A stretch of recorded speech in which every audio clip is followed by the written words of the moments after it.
আল্লাহ তাবারক তাআলা বলেন, আম্মা ইয়াতাসাআলুন, তারা এক অপরের কি বিষয়ে জিজ্ঞাসাবাদ করছে। কাফেররা তারা এক অপরকে জিজ্ঞাসাবাদ করত, কি বিষয়ে জিজ্ঞাসাবাদ করছে। আল্লাহ বলছে তারা এক অপরকে কি বলছে, কি জিজ্ঞাসাবাদ করছে। আল্লাহ বলছে আনিন নাবাইল আযীম, তারা মহাসংবাদের বিষয়ে জিজ্ঞাসা করছে। মহাসংবাদ মানে কিয়ামতের বিষয়ে কাফেররা এক অপরকে জিজ্ঞাসা করত। কি জিজ্ঞেস করত? যে ভাই কিয়ামত হবে, একদিন উঠে যাব, আমরা মরে যাব, আমাদের হাড্ডিগুলো সব মাটি হয়ে যাবে, গোশগুলো মাটি হয়ে যাবে, পোকায় খেয়ে নেবে, আবার জীবিত হব।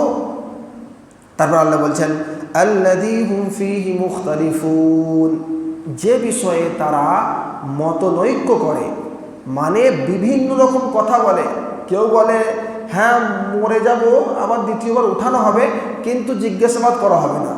কেউ কেউ বলে না কেউ কেউ বলে যে না, মানুষের শরীর থাকবে না, রূহটা থাকবে। কেউ কেউ বলে না, কিছুই করা হবে না, শেষ হয়ে যাবে একদম।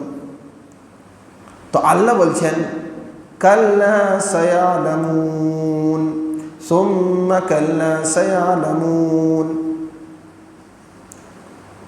কে সাবধান, তারা শীঘ্রই জানতে পারবে। আবারও সাবধান, তারা শীঘ্রই জানতে পারবে। আল্লাহ বলছে যে যে বিষয়ে তারা মতনৈক্য করছে, মানে নানা রকম কথা বলছে, কেউ বলছে হবে, কেউ বলছে হবে না, কেউ বলছে এরকম হবে, কেউ বলছে ওরকম হবে, তার মানে তাদের কাছে কোনো প্রমাণ নেই, তাদের কাছে কোনো দলিল নেই। কি নেই? যে ভাই কিয়ামত হবে, এর ব্যাপারে তার কাছে দলিল নেই। কারণ যদি প্রমাণ থাকতো, যদি দলিল থাকতো, তাহলে নানা রকম কথা বলবে না। প্রমাণ থাকলে বলবে ভাই এই জায়গাটা আমার। তাহলে যদি থাকে, দলিল থাকে, ভাই এই জায়গাটা আমার, তাহলে বলে দেবে সে আমার জায়গা। আর যদি বলে না আমার নানির ছিল, আমার দাদির ছিল, আমার ফুপুর ছিল, হ্যাঁ ওখান থেকে পেয়েছি, সরকার থেকে দিয়েছিল, তারপরে নানা রকম যখন কথা হবে, তার মানে ওর কাছে কোনো প্রমাণ নেই, দলিল নেই। তো আল্লাহ বলতে চাইলেন তার কাছে কোনো প্রমাণ নেই, কিন্তু তারা শীঘ্রই জানতে পারবে। আবারও আল্লাহ বলছেন তারা শীঘ্রই জানতে পারবে, তারা বুঝতে পারবে। এই ব্যাপারে মুফাসসিররা বলেছেন তারা শীঘ্রই যে জানতে পারবে, সে কখন জানতে পারবে, সেটা হচ্ছে একটা হচ্ছে কবরে, মৃত্যুর পরে, এই কবরের আগে তারা জানতে পারবে যে আসল কী জিনিস, কিয়ামত হবে কি না, আখিরাতের জীবন কেমন।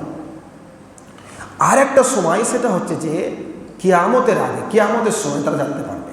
এই দুটো সময়ে তারা ভালোভাবে জানতে পারবে, তাদের চোখ খুলে যাবে, বুঝতে পারবে যে আবার কিয়ামত হবে, আমাকে হিসাব দিতে হবে, আমি যে ভুল করেছি, বহুত বড় ভুল করেছি, তারা বুঝতে পারবে।